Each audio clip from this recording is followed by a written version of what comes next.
Como eu estava falando, as cartas são alertas que Deus, que Cristo está fazendo para a sua igreja.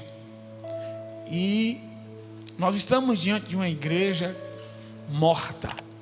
A igreja de Sardes era uma igreja morta, uma igreja morta espiritualmente. Mas o que seria uma igreja morta espiritualmente? A gente tem que definir o que significa morte, para a gente entender isso. E a palavra morte, cientificamente, é falta de comunicação. Quando um médico diz assim que a pessoa tem morte cerebral, significa que aquele corpo, ele não responde a nenhum estímulo externo. Então, quando alguém morre mesmo, a gente sabe que uma pessoa está morta quando você abre os olhos dela.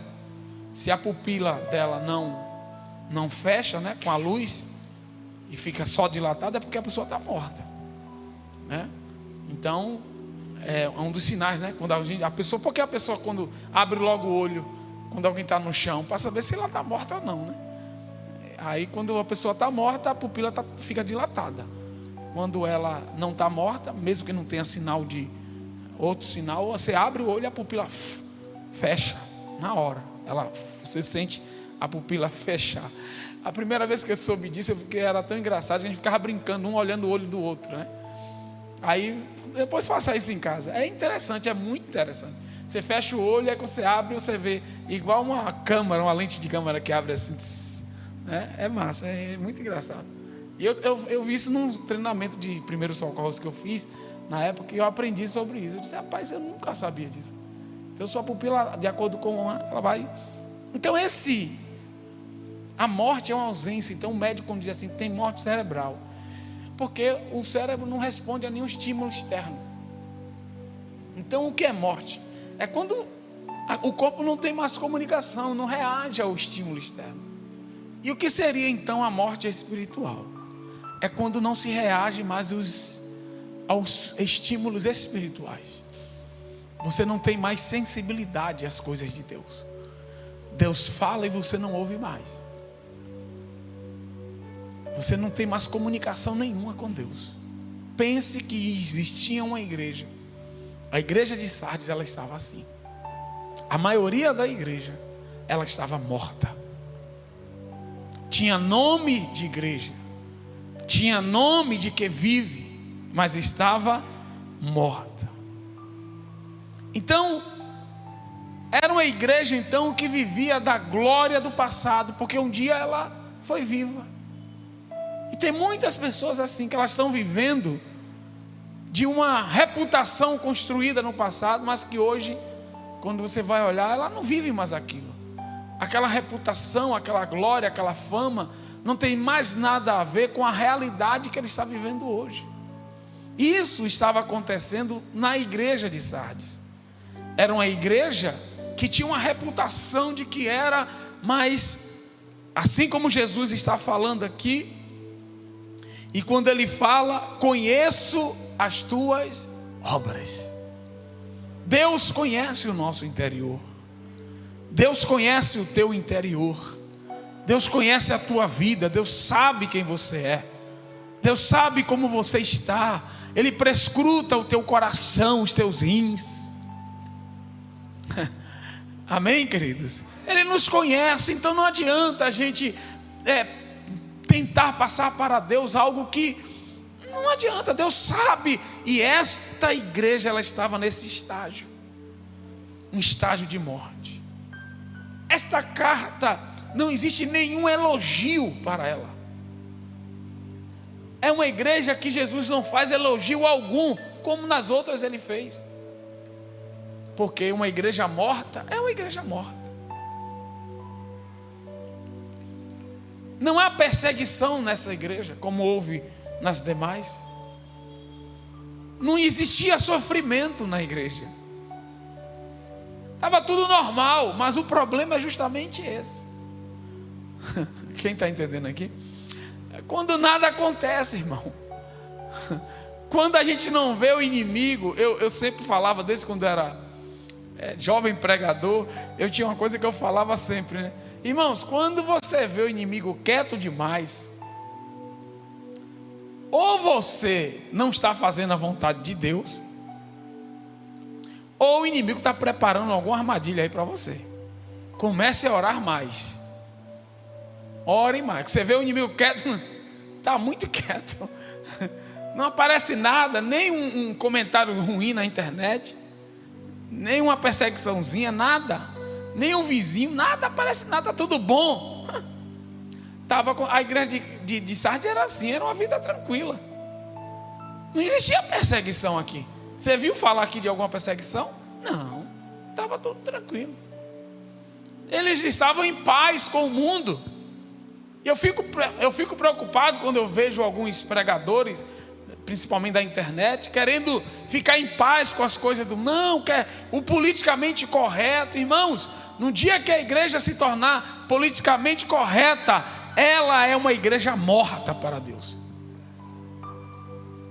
No dia que a igreja começar com um discurso de querer se alinhar ao discurso do mundo, se alinhar à média do que está se falando, aos princípios, nós seremos uma igreja morta, nós seremos Sardes.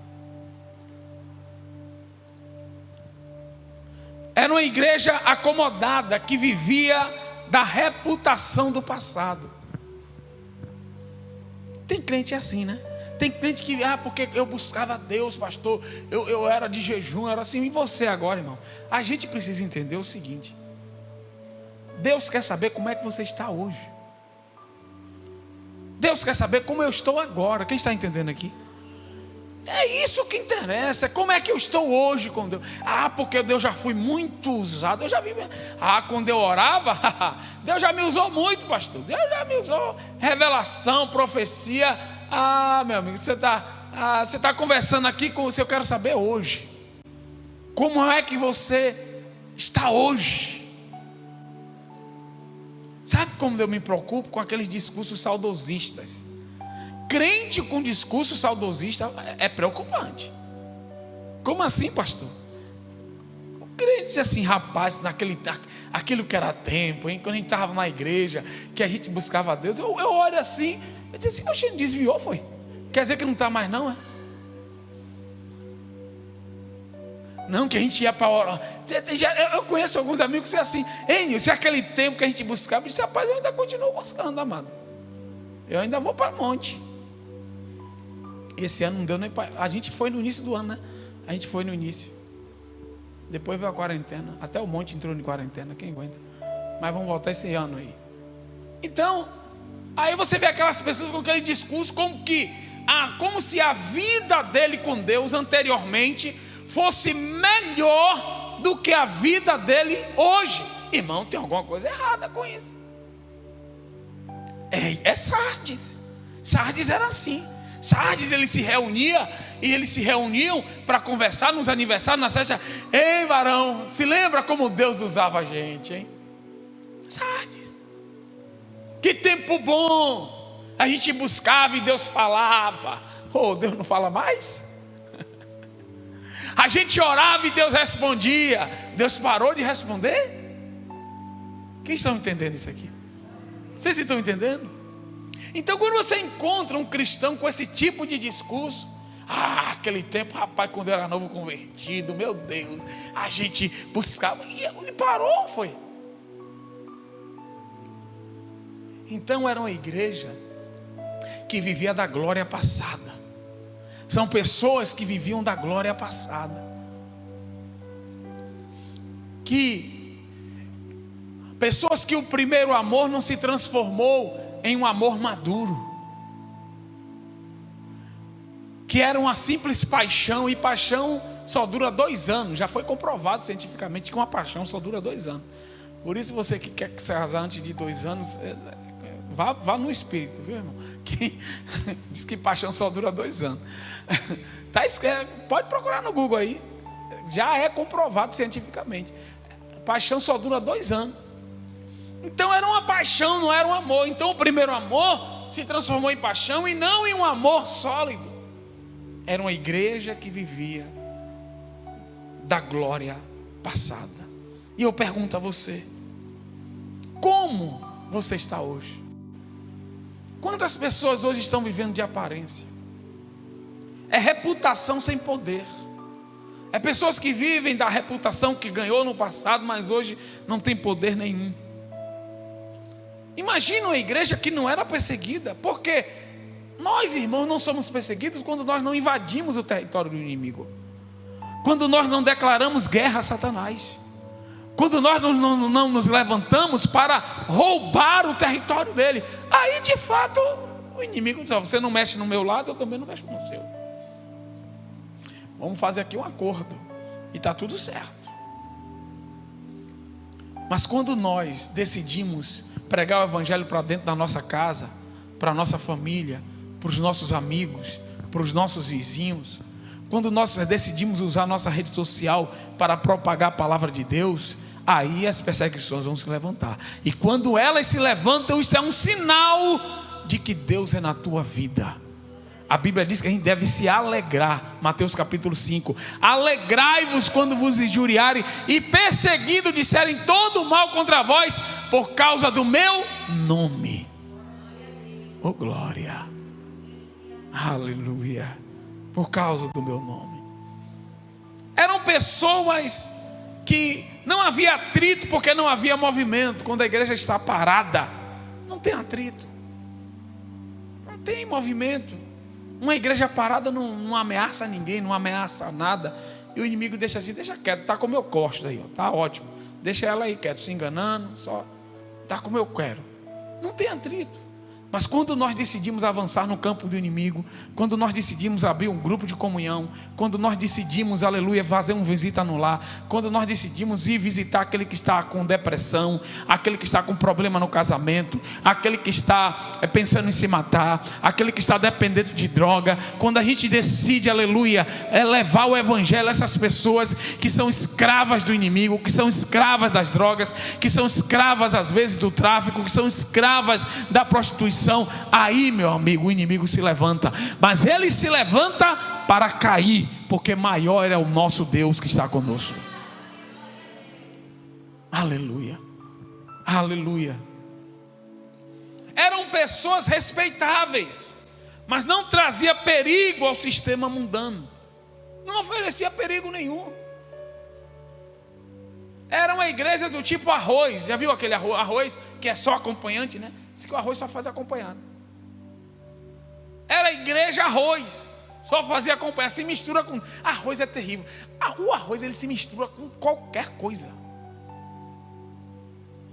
Eu nunca vi alguém comer arroz com macarrão, porque aí também já é demais também. Arroz com macarrão? Nunca vi não. Mas o arroz se mistura com tudo. É com feijão, é com salada, é com muqueca, é com não sei o que lá.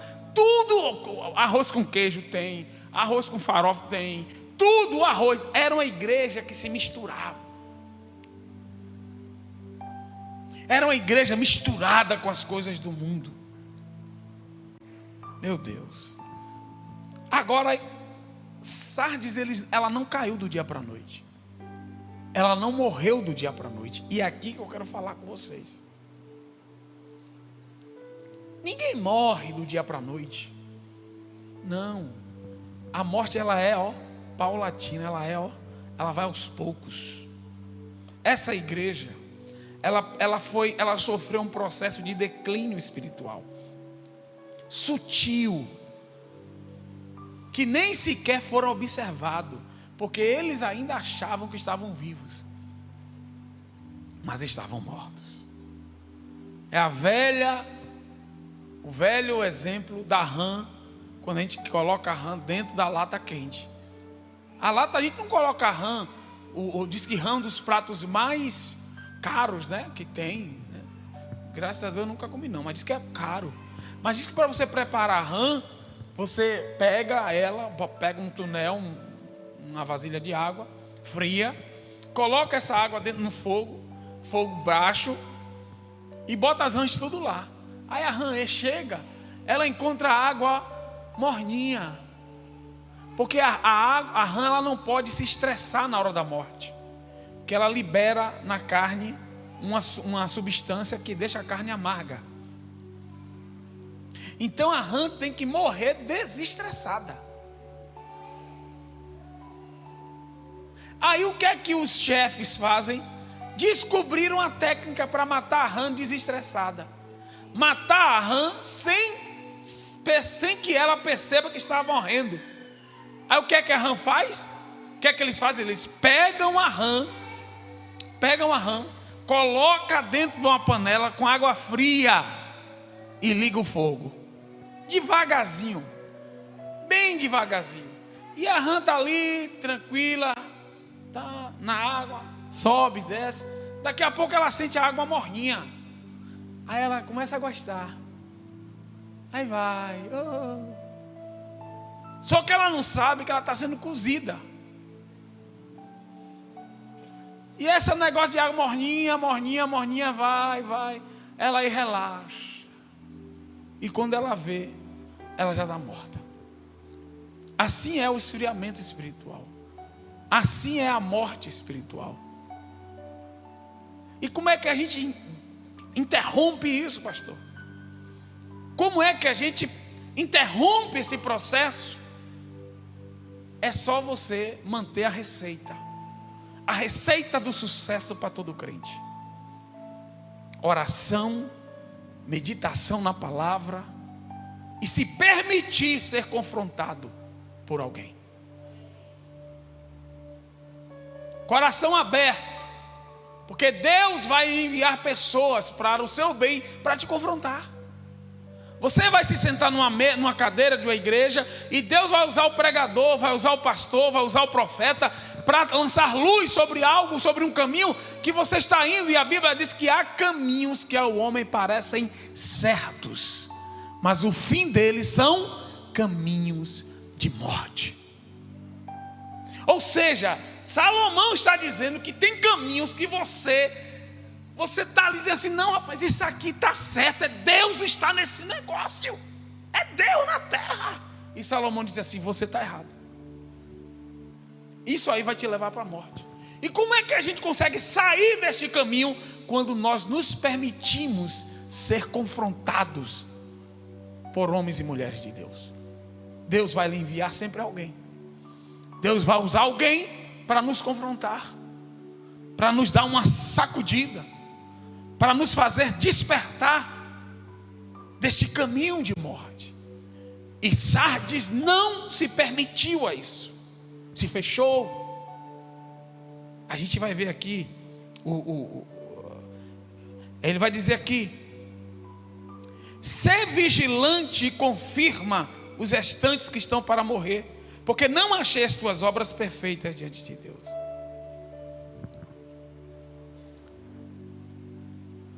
Imagine uma igreja que tinha morrido e ninguém tinha notado. É triste isso. E não nota por conta disso. Você precisa entender que a autossatisfação que surge ao adquirirmos uma certa reputação é o caminho para a autoilusão. Porque às vezes Deus te dá uma grande vitória, né? Você ora e Deus abre aquela portona, não é aquela portinha não, aquela portona, aí você aí, Deus está comigo. Aí você já entra na igreja já se sentindo o crentão. Ó, já entra igual um pavão, ó. Paz do Senhor, meu irmão. Muda até a voz. Graça e paz. Já muda a voz, já é. Porque você se sente o cara mais perto de Deus, só porque Deus. Isso é uma ilusão. Nós precisamos ter cuidado com isso. Anote isso aí que eu vou falar agora. Anote isso aqui, ó. Sempre parecemos melhores do que realmente somos.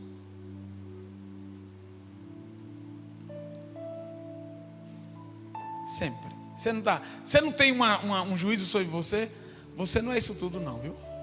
Olhe para o irmão que está do seu lado e diga assim: olha, você não é isso tudo que você pensa que é não, viu?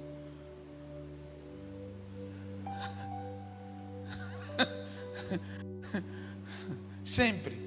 Isso é natural do nosso ego, nos colocar, não é bem assim não. Baixa a bola. É Deus que tem que ser na nossa vida. Amém? A nossa força tem que estar nele. Quem está entendendo aqui? Nós temos que entender que nós somos, aleluia, estamos vivos porque nós decidimos que Ele controle as nossas vidas. Aí Jesus chega, depois de dizer que a igreja estava morta, que Jesus não contou conversa, né? Já chegou no primeiro parágrafo da carta e já disse assim: vocês estão mortos. Imagine, Jesus estava preocupado com o mimimi da igreja? Não. Jesus estava preocupado com os hipersensíveis da igreja? Não.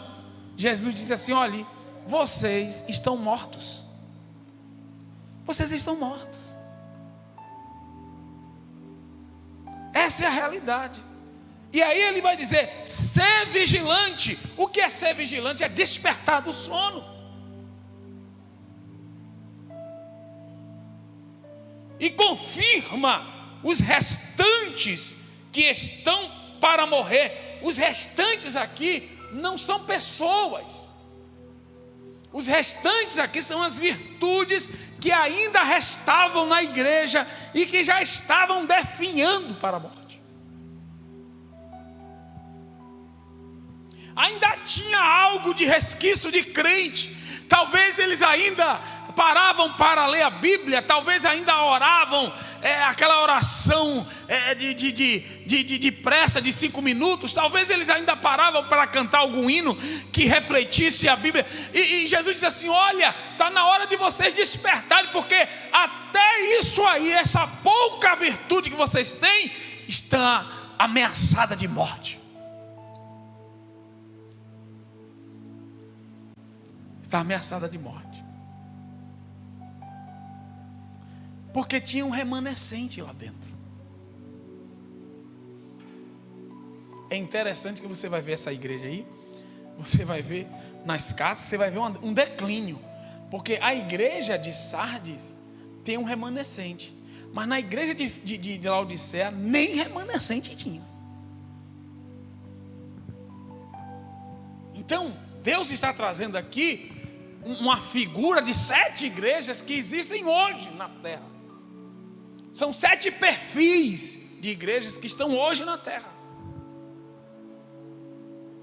E eu pergunto, quando eu falo de 7 igrejas, eu não estou falando de 7 placas, eu não estou falando de 7 nomes de ministério, eu estou falando de 7 perfis de crentes.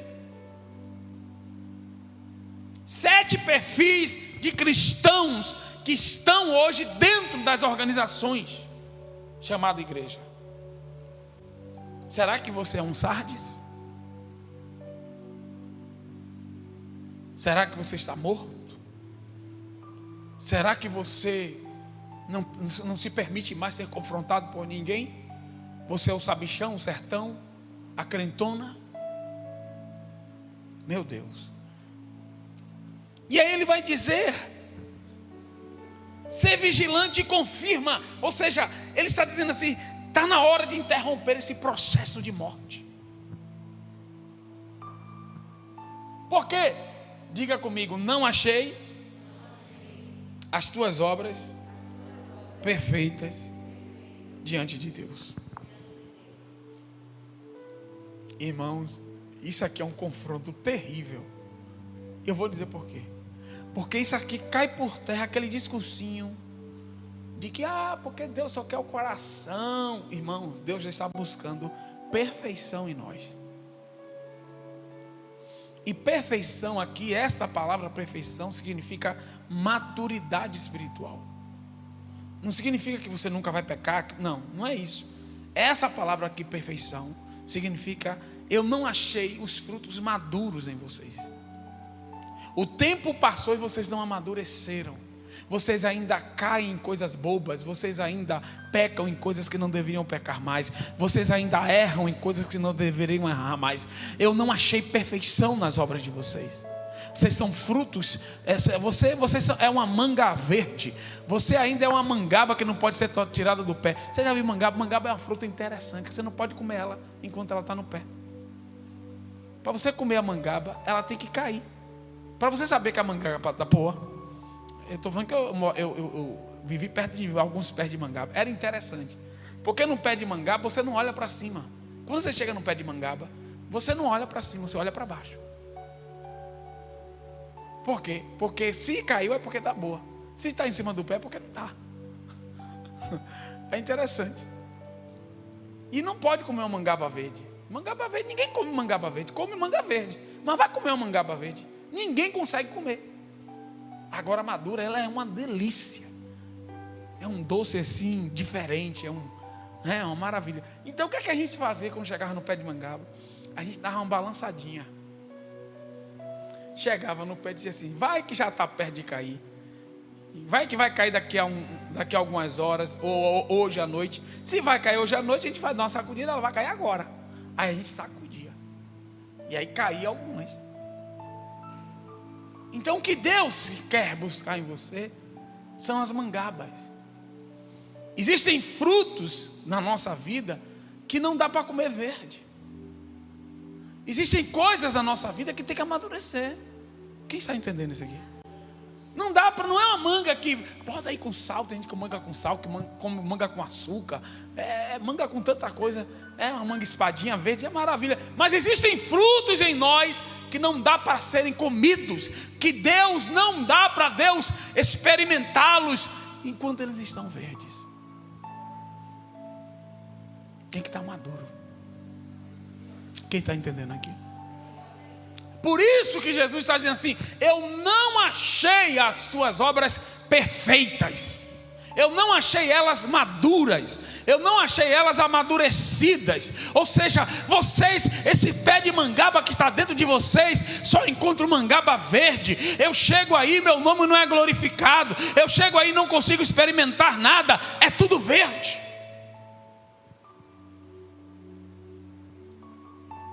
Então nós precisamos entender isso. Deus, Ele quer que nós nos amadureçamos. Ele quer que nós nos tornemos cada vez mais parecidos com o Filho dele. Oh, glória a Deus. Ele quer que as pessoas olhem para nós e elas vejam Deus em nós. Elas vejam Cristo em nossas ações. Aleluia. Elas vejam Cristo em nossas palavras. Elas vejam Cristo em nossa santidade. Nós precisamos entender que o trabalhar de Deus sempre foi esse. Foi nos tornar parecidos com o Filho dele. É para isso que o Espírito Santo está aqui, para nos aperfeiçoar.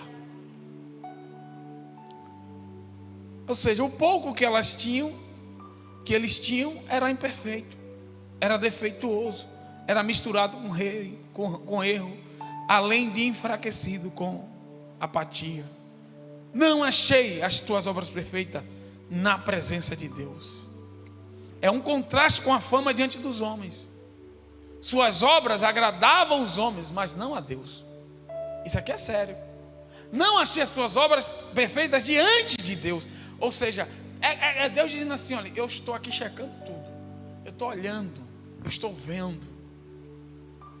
Eu estou vendo as suas obras. Eu estou vendo qual é o post que você curte lá no Instagram. Eu estou vendo o que é que você está curtindo lá no Facebook. Eu estou vendo os seus comentáriozinhos. Eu estou vendo tudo. Eu estou vendo o que você posta. Eu conheço as tuas obras. Eu sei, aleluia, eu sei o que está dentro do teu coração. E Deus está dizendo assim: eu não estou vendo. E Jesus está dizendo assim: as suas obras não estão perfeitas diante de Deus. Porque existe um padrão. E o padrão não é o seu popstar pregador da internet. O padrão é Cristo. Vou repetir, o padrão é Cristo. Quando Paulo disse assim: sede meus imitadores, ele não falou sede meus imitadores e parou. Ele disse: sede meus imitadores, assim como eu sou de Cristo. Diga comigo: Cristo é o padrão. Ele é o padrão, então nós temos que olhar para Ele. Nós temos, aleluia, que nos voltar para o que Ele tem dito. Nós temos que nos voltar para as suas obras. E é isso que Jesus está mandando João escrever para Sardes. Meu Deus. Versículo 3: lembra-te, pois, do que tens recebido e ouvido. Lembrar é trazer à memória o que pode me dar esperança. Lembra que eu comecei com o discurso do povo que se lembrava do passado, que não sei o que lá. Aí Jesus chegou para a igreja e disse assim: lembram do que tens recebido e ouvido. Sabe o que eu entendo isso aqui, irmão? Esse recebido e ouvido é que Deus não parou de falar com a igreja. É tremendo isso aqui. Deus não vai parar de falar com você. A igreja estava morta, mas Jesus estava falando ainda. A igreja estava morta, mas Deus estava mandando profeta. A igreja estava morta, mas Deus estava mandando homens e mulheres de Deus para bradar no meio da igreja morta, porque Deus nunca deixou de alimentar a igreja. Então Jesus está dizendo assim: lembra-te do que tens o que? Recebido e ouvido. Ou seja, as palavras estavam sendo de certa forma pregada. A palavra de Deus estava sendo pregada. E ele, ou seja, irmãos, Deus não se deixa sem testemunho diante do seu povo. Sempre Deus vai levantar alguém. Amém, irmãos? Isso é tão verdadeiro que quando a Bíblia vai dizer que na grande tribulação Deus vai levantar duas testemunhas. A igreja não vai estar mais aqui na terra. E Deus vai levantar duas testemunhas para pregar o evangelho para o mundo todo. Duas testemunhas. Deus não se deixa assim, sem testemunho. Então Deus sempre vai levantar alguém, mesmo você morto. Porque Deus, a palavra dele tem poder para ressuscitar, para restaurar. Aleluia. A fé, ela vem pelo ouvir e ouvir a palavra de Deus. Então ele está dizendo assim: lembra do que tens recebido e ouvido. Estamos abertos para sermos ministrados pela palavra do Senhor que está sendo pregada. Quem é de Deus escuta as palavras de Deus, disse João. Por isso vós não as escutais, porque não sois de Deus. João 8,47. Então, aleluia, Jesus está falando isso. É Jesus que fala aqui. Jesus está dizendo: quem é de Deus escuta as palavras de Deus. Por isso vós não as escutais, porque não sois de Deus. Então, quando nós somos de Deus, a palavra ela fala conosco. Você pode estar chateado, você pode estar atribulado, você pode estar imerso no pecado, mas quando Deus bradar, você vai ouvir. Quem está entendendo isso aqui? Deus vai ouvir, você vai ouvir. E o que eu mais acho tremendo aqui é que Deus continua falando. Olhe para a pessoa e diga assim: Deus vai continuar falando, mesmo se você não quiser ouvir. Deus vai continuar falando. Deus vai continuar falando. Meu Deus, que coisa tremenda. Provérbios 28:9 diz assim: o que desvia os seus ouvidos de ouvir a lei, até a sua oração será abominável. Se você desvia os ouvidos de ouvir a palavra, não adianta orar. A sua oração para Deus será abominável. Sabe, Deus vai dizer assim: tira esse negócio daqui, tira essa oração daí, eu não quero ouvir isso não. Deus não ouve nada, só porque você não se permite mais ser ministrado pela palavra. Então eu vou repetir: você pode estar errado, você pode estar entulhado no pecado, mas nunca feche o seu coração para ser confrontado pela palavra de Deus, porque esta é a única forma de Deus te tirar de lá. É a única forma de Deus te trazer à tona, de Deus te trazer para a superfície da bênção dele, de Deus te trazer para perto da presença dele. Não feche o teu coração, não trave o teu coração. Por mais que você não esteja disposto a expor o que você está falando, o que você está fazendo, mas em nome de Jesus, deixa Deus falar contigo, deixa Ele te confrontar, aleluia, se lance, aleluia, diante do trono da misericórdia de Deus e peça para que Ele te socorra e te levante e te fortaleça. porque o Deus que nós servimos é um Deus de muitas misericórdias. Eu ouvi de um pregador algo muito forte, e ele dizia: o homem tem que ser macho até para pecar. Que na hora de pecar tem que chegar com a cara lavada, dizer assim: olha, eu pequei, eu sou um pecador, mas eu continuo dependendo de ti, eu preciso da tua misericórdia, eu gosto de pecar mesmo, mas você precisa ter aleluia, essa integridade de espírito, essa sinceridade de chegar diante de Deus e abrir o teu coração. E não fazer como muitos que pecam e botam uma máscara de santarrão. A paz do Senhor. Tudo bem, amada? Uma máscara de... parece que ele vive numa outra atmosfera, mas é um pecador.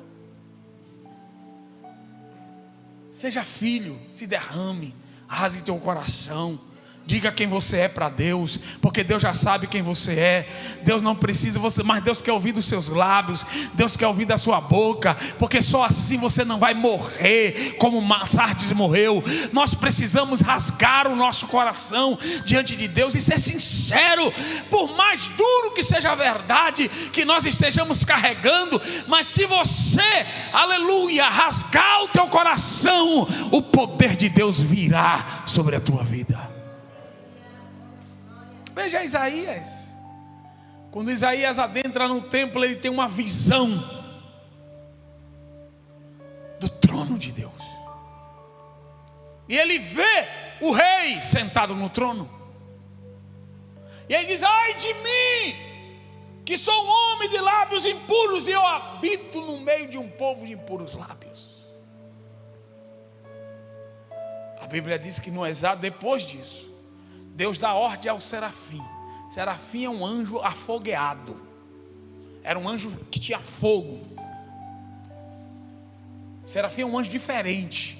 É um anjo cheio de fogo. O corpo dele é afogueado. E ele dá ordem ao anjo, ao serafim. E o serafim vai lá, pega uma brasa de lá do trono. E a brasa toca nos lábios de Isaías. Sabe por quê? Porque Isaías disse que os lábios dele eram impuros. Sabe onde é que a brasa vai tocar para nos purificar? Quando nós formos sinceros. Onde está a nossa impureza? Se era a mente, ele dizia assim: ai de mim que sou um homem de pensamentos impuros. Deus iria tocar na mente. Ai de mim que sou homem que tem mãos impuras. Deus iria tocar na mão. Ai de mim que sou um homem que tem um lábios impuros. Então é no lábio que o meu poder vai. Foi quando ele foi sincero para Deus. Deus vai lá e disse: pronto. Reconheceu onde é o pecado? Sabe por quê, irmãos? Nós não temos poder nenhum de nos livrar do pecado. Eu vou parar de pecar. Você? Você está de brincadeira comigo. Eu vou parar de pecar, pastor. Eu não vou fazer mais isso não. Você não tem poder. Você tem que chegar diante de Deus e fazer como Isaías. Eu sou um pecador, sou uma pecadora. Eu estou com isso aqui, eu estou fazendo isso aqui. Eu sei que não é do teu agrado. Eu preciso da tua misericórdia. Eu preciso que o Senhor me transforme. Eu não tenho poder para me livrar disso. Eu não tenho poder para deixar isso. E aí a graça vai vir sobre a tua vida. A graça vai se manifestar. E onde abundou o pecado, superabundou a graça de Deus. Mas o poder não é manifesto sem sinceridade, sem confissão, irmão, sem arrependimento. E Isaías fez isso. E quando Isaías confessa que os lábios, e a confissão foi gerada pelo arrependimento, que os lábios dele, ele era um profeta que falava o que não devia, que participava de conversinhas impuras, de rodas de conversinhas impuras. Deus manda o anjo tocar com a brasa viva do altar, o fogo que santifica, o fogo que purifica, o fogo que nos transforma. Aleluia. Deus manda Isaías, Deus manda o serafim tocar nos lábios de Isaías e disse: isso que tocou os teus lábios te purificou hoje. Quem purificou? Deus. Foi você que saiu do pecado? Foi Isaías que largou e que fez um trato com Deus: a partir de hoje eu não peco? Não. Isaías só fez o que todo crente tem que fazer. Isaías confessou o pecado. Isaías confessou que não tinha condições nenhuma de se livrar daquilo. Isaías confessou que queria mudar. Aleluia. Quando ele viu a glória, sabe por que você ainda peca? Sabe por que você ainda está enfundado nesse pecado? Porque você ainda não viu a glória. Aleluia. Quando você se trancar no teu quarto, quando você rasgar o teu coração, Deus vai se manifestar, Deus vai se revelar para você. Aleluia. Aleluia, porque Ele é com os sinceros, Ele é com aquele que rasga o coração. Aleluia. Não é o seu tempo de crente, não é, aleluia, a seu conhecimento na Bíblia que vai chamar Deus para dentro do teu quarto, para dentro da realidade. Não, é a tua sinceridade. É quando você entende que você não é nada sem Ele, que você não consegue sem Ele, que você não tem força sem Ele, que você não vai parar de pecar sem Ele. Ele é tudo em nós, Ele opera em nós o querer e o efetuar. Aleluia. É Ele quem opera, não é eu nem você. Eu me lembro, eu novo convertido, alguns meses de crente, um dia eu cheguei na igreja, mas eu apanhei tanto naquele dia, meu Deus do céu. Parece que Deus pegou para o pastor, tem uma lista de todos os meus pecados. Naquele dia foi. Eu com 17 anos, fui para a igreja, saí de lá com as costas doendo. Naquele dia eu apanhei. Cheguei em casa, com as costas doendo. Apanhei, viu? Parece que pegaram o meu dossiê, o dossiê de Nilson, e entregaram para o pastor da noite. E o pastor bateu, mas bateu com um coxo. Eu me retorcendo lá no... Eu novo convertido, meses de crente, meses indo para a igreja. Sabe o que foi que eu fiz? Cheguei lá em casa, fui ter um papo sério com Deus. No papo do novo convertido. Deus, é o seguinte,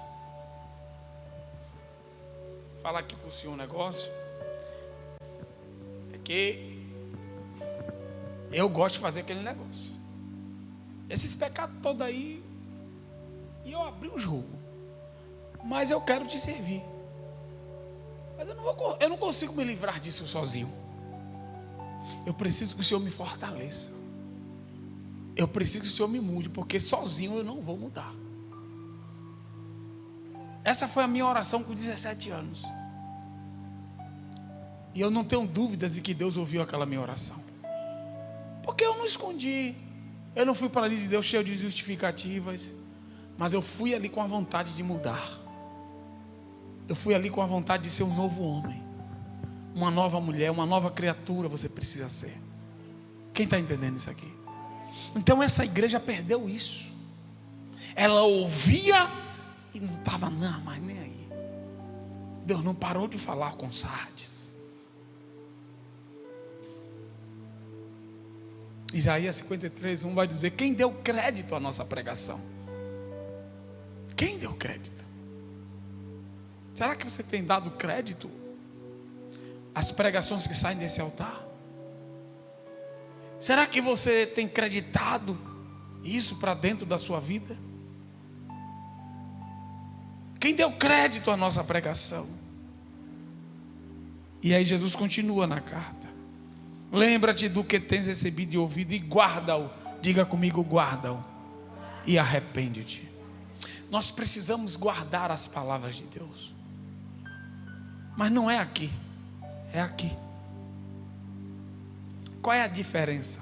Quando a palavra é gravada aqui, é conhecimento, é informação. quando a palavra é guardada aqui, é sabedoria, é prática. Ela muda o sistema de valores. Todas as vezes que você vai fazer algo, todas as vezes que você vai decidir algo, a consciência traz a palavra. Diz assim: olha, a Bíblia diz isso, não faça não. É automático. Quando a palavra está aqui. Por isso que Davi disse o quê? Eu escondi as tuas palavras dentro do meu coração, para eu não pecar contra ti. Por que no coração? Porque o coração é a consciência. É o lugar onde você toma as decisões. É o lugar onde você... A consciência é o lugar da chamado de volição, né? É o lugar onde você toma as decisões. Então, se você tem a palavra só aqui e não aqui, e quando é que eu tiro a palavra daqui e ela desce para cá? Quando eu abraço a palavra, quando eu concordo com aquele princípio, quando eu entendo que aquele princípio tem que fazer parte da minha vida. Quem está entendendo isso aqui? Quantas vezes eu já estava prestes a fazer algo e fui barrado pela palavra? Fui barrado porque eu conhecia a palavra. E na hora o Espírito Santo me lembrou: olha o versículo tal. E você simplesmente é barrado, você é freado. Por quê? Porque a palavra, você guardou ela no teu coração. Aí Jesus está falando para Sardes: guarda e arrepende-te. Ou seja, Sardes estava ouvindo a palavra e não estava guardando. Você já viu aqueles crentes que vêm para a igreja, ou então assistem uma pregação no YouTube, os que estão aqui comigo, ou que vão assistir ainda, aí ouve a palavra, aí depois de 2 horas, vem cá, como foi lá? O que foi que o pastor pregou? Rapaz, peraí, foi o que mesmo? Rapaz, eu esqueci. Ele não guarda. Eu tenho, irmãos, existem pregações que eu guardo na minha vida, que eu me lembro, pregações de 20 anos, de 25 anos. Pregações de pastores meus que marcaram minha vida, de 20, 25 anos, guardadas aqui, como um lembrete, uma placa, dizendo assim, como uma base sólida para a sua vida, porque é isso que a palavra de Deus tem que ser em nós. Amém? Guarda-te e arrepende-te. Ou seja, o arrepender é pôr em prática o Evangelho. O arrependimento, irmão, não é uma modificação superficial daquilo que pensamos. Não, é uma atuação do Espírito Santo em nossa alma. Quando a gente se arrepende, a gente muda o conceito. Aquilo que a gente achava que era certo, a gente acha errado. A gente se convence e diz assim: isso que eu estou fazendo é errado.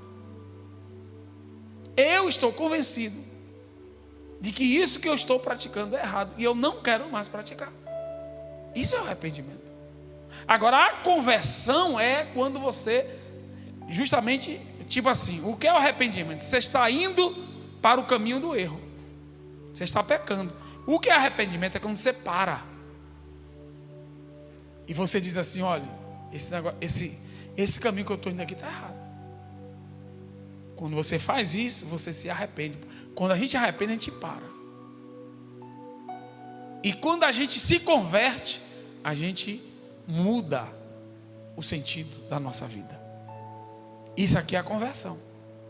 A conversão é quando o arrependimento entra na prática. Quem entendeu isso aqui? Aquele que se arrepende e deixa, alcançará. Por que se arrepender e deixar? Porque são coisas diferentes. O arrepender-se é a mudança do sistema de valores. O deixar é a conversão. Quando você se arrepende, o fruto do arrependimento é a conversão. Mas o fruto, tem gente que confunde arrependimento com remorso. O que é o remorso? O remorso é uma tristeza passageira sobre algo que você fez. Então, quando alguém fica com remorso, ela peca chora, meu Deus, meu filho não quero mais fazer isso. No outro dia ela vai lá e faz de novo, aí chora de novo e fica. Uma pessoa dessa, ela não está se arrependendo, ela está com remorso, porque o fruto do remorso, né, da tristeza do remorso, só são lágrimas. É aquele sentimentozinho passageiro. O fruto da tristeza, e a Bíblia diz que o Espírito Santo coloca a tristeza dentro de nós para gerar o arrependimento. Olha que negócio. Tem gente que está triste e tem que estar alegre porque está triste.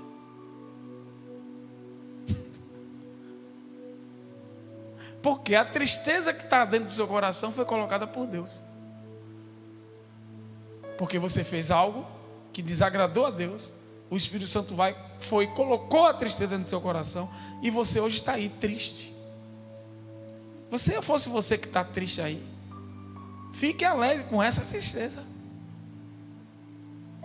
Porque essa tristeza aí é sinal de que Deus está na tua vida, trabalhando dentro de você.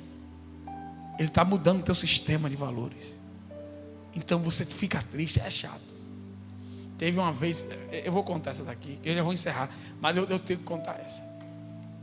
Teve uma vez, eu, né, já jovem pregador, todo me achando o santarrão, né, me achando o cara, tal. Aí teve um dia que eu destratei minha irmã de sangue, que não é crente. Hoje já é cristã, graças a Deus. Mas na época não era. E eu fui lá e respondi ela de um jeito mal, tal. E saí, me achando. Aí o Espírito Santo disse: você vai ter que ir lá pedir perdão a ela. E eu, nada. Fazia de conta que não estava uma de doido. E aí botava em meio e disse assim: você vai ter que voltar lá. E ficou esse negócio martelando na minha cabeça, irmão, uma semana inteira. Você vai ter que voltar lá. Você já ligou para ela? Já procurou saber? Tem que voltar lá e pedir perdão. Porque você pecou, você errou. Porque a gente acha que porque a pessoa não é crente, a gente não precisa pedir perdão, não. Quem disse a você? Onde é que está isso na Bíblia? Quer dizer que você pode maltratar todo mundo que não é cristão. Aí não precisa pedir, só precisa pedir perdão ao crente. Isso não existe não, irmão. Amém, irmão? Porque é aí que as pessoas vão ver que você é cristão. Quando você erra e vai lá e diz assim: rapaz, exagerei aí, me perdoe.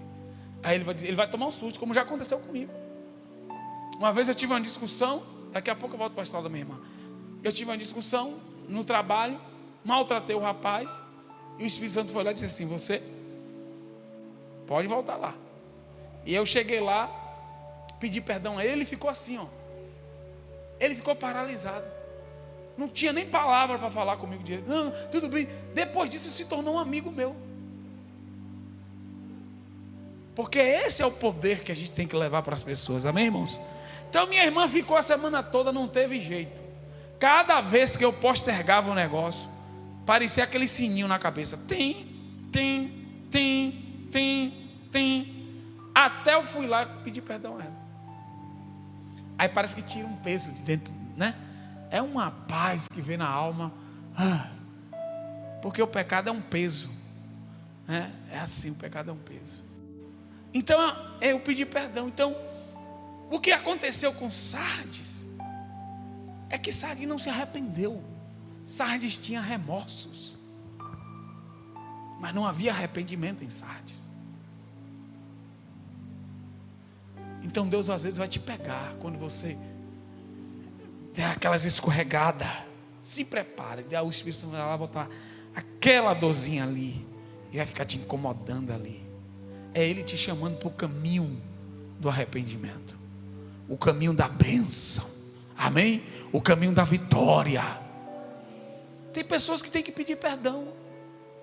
Tem pessoas que vão ouvir essa pregação hoje e vai ter que chegar em casa e vai ter que pedir perdão, porque falou o que não devia, fez o que não devia. Vai ter que chegar no trabalho amanhã, vai ter que pedir perdão ao colega de trabalho, ao vizinho que xingou o vizinho. Disse que o vizinho ia para o inferno e você vai para o céu. Você está igual o publicano e o pecador. Senhor, esse miserável aqui, eu sou o teu servo. Não, irmão. Então nós precisamos entender isso aqui. Agora escuta só aqui o versículo 3. Versículo 3, parte 2. E se não vigiares, virei sobre ti como um ladrão, e não saberás a que hora sobre ti virei. Eu vou contar. Essa cidade já tinha sido destruída uma única vez, uma vez anterior, por um terremoto. Essa cidade aqui foi destruída completamente. Aí o Império Romano veio e reconstruiu ela. O que Jesus está dizendo aqui para a igreja de Sardes é sobre um juízo repentino. Opa, então quer dizer que tem juízos, irmãos, que vai ser logo agora. Tem gente que Deus julga logo. Diz assim, olha, você vai morrer. E Deus vai lá e arranca a vida. Aí ele está dizendo assim, eu virei como um ladrão da noite. Você não vai estar esperando. E eu vou roubar. Eu vou punir você.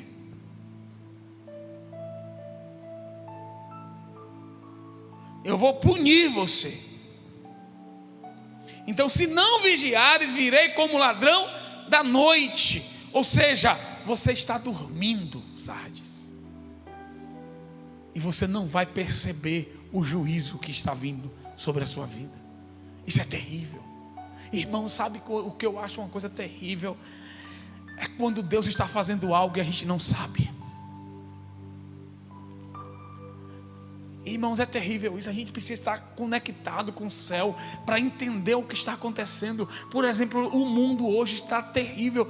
Irmãos, está o cenário do apocalipse, do governo central, está tudo montado, está nas redes sociais isso aí. Essa eleição dos Estados Unidos, se você não está acompanhando, a questão do Brasil aqui, essa questão das urnas, tudo isso está conectado. Agora estão falando de se colocar um QR Code em toda a pessoa para saber se a pessoa foi vacinada ou não, senão não vai viajar. Todo mundo marcadinho com QR Code na testa ou na mão. Imagine você. Isso está aparecendo com o quê? Está aí nas notícias. E crente ainda brincando de ser crente. Crente ainda aqui, peca um pouquinho aqui, aí chega aqui, aí fica lá brincando. Cuidado. Está tudo montado, irmãos. Vocês estão vendo aí uma perseguição nas mídias, às mídias de conservadores, uma perseguição à igreja. Está tudo montado. Nós estamos vivendo um cenário que eu lia nos livros de Vimalgo, que é um dos maiores escatologistas que tem. Eu lia isso, eu estou vendo hoje, eu estou abrindo o jornal, e tudo que estava nos livros está acontecendo hoje. E tem gente brincando de ser crente. O juízo é iminente, irmão. Eu não estou dizendo que Jesus vai voltar agora. Ele pode voltar a qualquer momento, porque a vinda dele é como um ladrão da noite, é iminente. Mas eu estou dizendo que nós precisamos estar prontos. Você precisa estar pronto. Eu preciso estar pronto. Aleluia. Amós 4:12b diz: prepara-te, ó Israel, para te encontrares com teu Deus. Esse encontro aqui é um encontro de juízo. É um encontro para acertar as contas. Abram jornais. A mídia controlada pelo comunismo, está tudo controlado. As pessoas, os cristãos estão morrendo aí na China. A China está obrigando as pessoas a adorar ao imperador, tirando a Bíblia. Agora o cristão tem que adorar o imperador.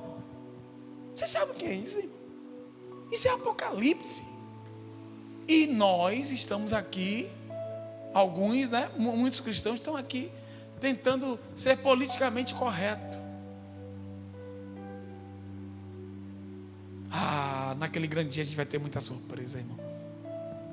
Eu vou falar uma coisa a vocês que eu estava orando hoje e Deus mandou falar.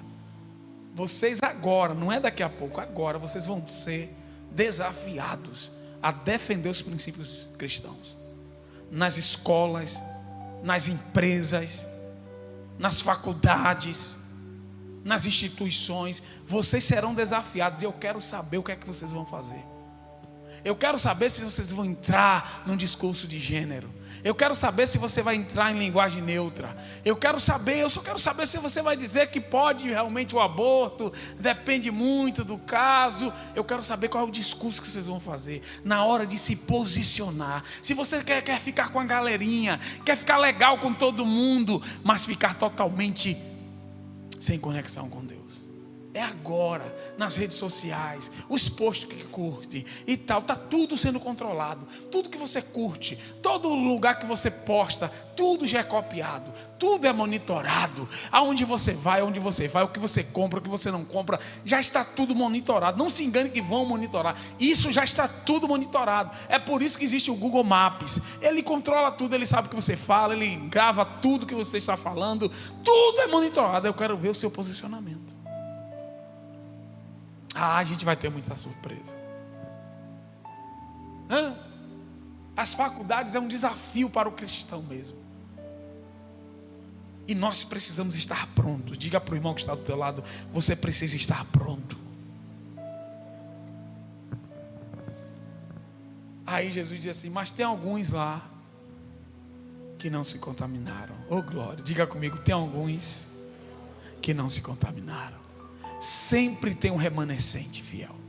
É impressionante. Quem vai fazer parte desses alguns, levanta a mão aí, dá glória a Deus. Tem alguns que não se contaminaram. Ou seja, você entende que pode existir uma igreja totalmente contaminada e Deus simplesmente reservar os fiéis. Está lá dentro, mas não faz parte. Está lá dentro, mas não se contaminou com o discurso. Não se contaminou com o discurso. Eu vou falar algo para vocês. Não existe cristão comunista. Ou você é cristão ou você é comunista. Porque o comunismo, uma das funções dele é acabar com o cristianismo na face da terra. Então, ou você é de uma linhagem cristã ou você é comunista. Não existe duas coisas, eles não coexistem juntos. Não existe possibilidade. Se você for ler o que é o comunismo, você entende que não há como o cristianismo. Por quê? O comunismo vai dizer, ele vai enfraquecer a família. O cristianismo diz que tem que ter família. O comunismo vai enfraquecer o casamento. O comunismo vai enfraquecer o casamento. O cristianismo vai dizer assim: o casamento tem que ser forte, indissolúvel. O comunismo diz que o pai não pode ter direito sobre os filhos. É o Estado. O cristianismo diz que o pai é a autoridade, é o cabeça, que o filho tem que obedecer, que deve a obediência. Eu só estou dando só uns exemplinhos aqui só para vocês, em relação aos princípios bíblicos nossos. Então, vai chegar, Jesus está dizendo assim: eu vou chegar como ladrão. Mas aí no meio desse povo todo tinha um grupo lá, o pessoal da oração, o pessoal do jejum, o pessoal que meditava, o pessoal que vigiava. Tinha um grupo lá que estava todo mundo se prostituindo, e ele disse: não, eu sou de Jesus, eu não vou negar, eu estou aqui, Jesus, mas não estou como eles. Eu estou aqui porque eu tenho que pregar para esses desconvertidos. Eu estou aqui porque eles têm que entender que há um povo, aleluia, que vai morar no céu, aleluia. Talvez você seja essa pessoa na sua família. Talvez você seja essa pessoa no seu bairro. Talvez você seja essa pessoa na sua empresa, no lugar onde você trabalha, onde você estuda.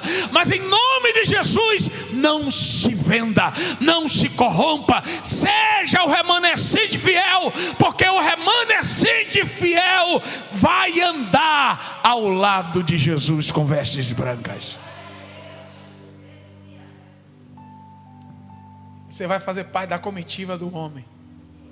Quem está entendendo? É lindo. Andarão comigo de branco. Irmão, você quer mais do que isso? Andarão comigo de branco, porque a veste branca é a veste de vencedor. Quem está entendendo aqui? E de maneira nenhuma riscarei o seu nome do livro da vida. É salvação eterna. É salvação eterna. É isso que Deus tem para as nossas vidas. E eu encerro aqui dizendo que nós devemos guardar a nossa herança. Você tem que guardar o que Deus te deu. Mas você não pode petrificar isso. Tudo que você recebeu aqui na igreja, no seu discipulado, seja qual for, isso não pode ser virar uma pedra, virar um monumento. Isso tem que estar vivo dentro de você. A palavra ela tem que estar viva dentro de você. Porque enquanto ela estiver viva dentro de você, jamais você vai se afastar dos caminhos do Senhor. Mas você vai estar andando de branco, juntamente com Ele. Deus tem vestes brancas para você. Deus tem as vestes da vitória para a tua vida. Aleluia. E Deus está esperando. Ele já tirou até o seu número. O anjo, o manequim já chegou, já disse: veste tanto, já está tudo pronto. Quem está entendendo aqui? Já está tudo pronto. Aleluia. Já está tudo preparado para nós estarmos fazendo parte da comitiva do grande Rei Jesus Cristo de Nazaré. Vamos ficar de pé, queridos, em nome de Jesus. Eu quero orar pela tua vida. Eu não sei em que situação você está, mas eu quero te dizer nesta manhã, nesta noite,